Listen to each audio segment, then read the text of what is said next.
Now, Leicester has a new Oscar winner, although you've probably never heard of the recipient. It's one of the city's lesser-known businesses, but all that could change with the launch of a new DVD about the history of local manufacturing and selling. Yes, Made in Leicester is one of a series of films by the Lincoln-based Media Archive for Central England, using rare footage and news stories from our own library. Andy Bevan has been taking a look. The Romans arrived in Leicester in AD 47, 4 years after they first landed on our shores. They called this town Ratae Corial Tarvorum. It's thought they built a fort here, as well as shops, houses, and this, the Bath House.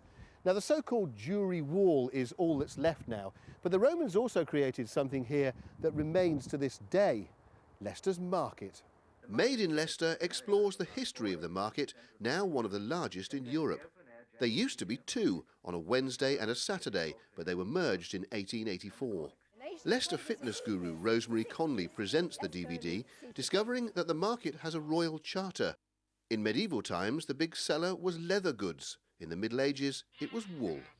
It was quite different from the Leicester market we know now, and this is the only sheep that I can find here today. The market has survived several revamps and even attempts to close it. This one in 1962 sparked outrage and a petition to keep it open. The main objection is the fact that they're going to cut down the size of the stalls.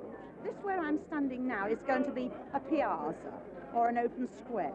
Nobody is going to come in if they can't shelter. Many traders have passed their stalls from generation to generation.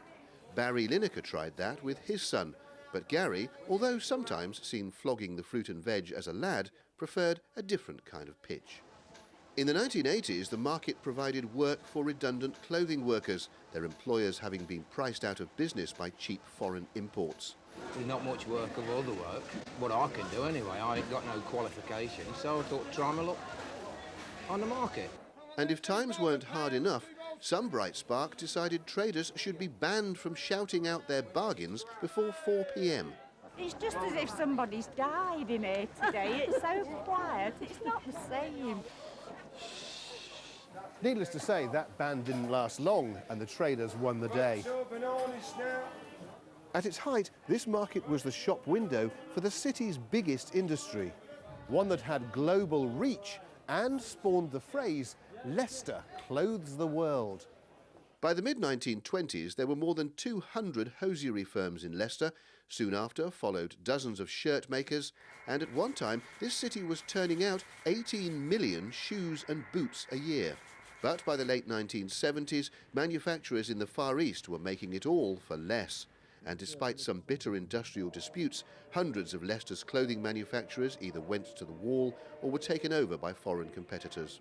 Many household favourites disappeared. Remember to ask for Peck's Slighter Seams. 60 gauge, 15 denier, 6 lovely colours, and only 10 and 6 a pair. No stitches, no seams.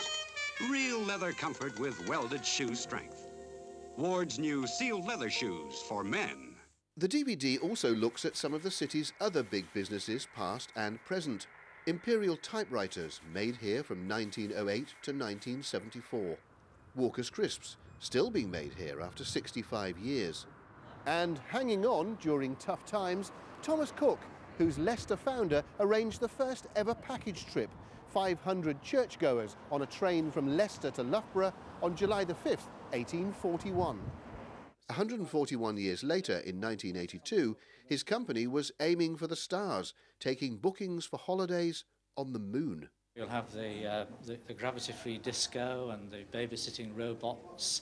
There'll be free-floating balconies on the hotel rooms. And if you play golf, you'll be able to add a couple of miles onto your drive.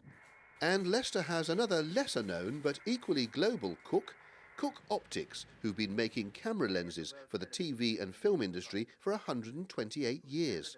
Their products have been used in blockbusters like Star Wars, Harry Potter and Downton Abbey. And last month, the company picked up this, an actual Oscar. The Academy said their lenses had helped define the look of motion pictures over the last century. It seems that worldwide recognition is back for something made in Leicester. Andy Bevan, ITV News. I love pieces like that. One All of the those archive. stories you just sit back, don't you, and say, Yeah. well, I never. We've been saying, oh, really? I didn't know that. Fantastic. And I want a pair of those We learned real a leather lot. comfort shoes for men. Do you really? Yeah, they look nice. I like those. I'm not mentioning the tights, but they were very nice as well, weren't I'm not they? wearing them, you're all right. Now, on tomorrow's programme, Andy Bevan will be digging into the archives again. This time he's going to teach us about Coventry, we think, and the story of the city's destruction at the hands of German aircraft bombers during World War II has been recounted many times. We'll take a look at the city's rebirth. Yes, indeed, that's to come tomorrow. Now, though, let's have a look at the ITV News, which follows us. Let's see what's coming up in the programme.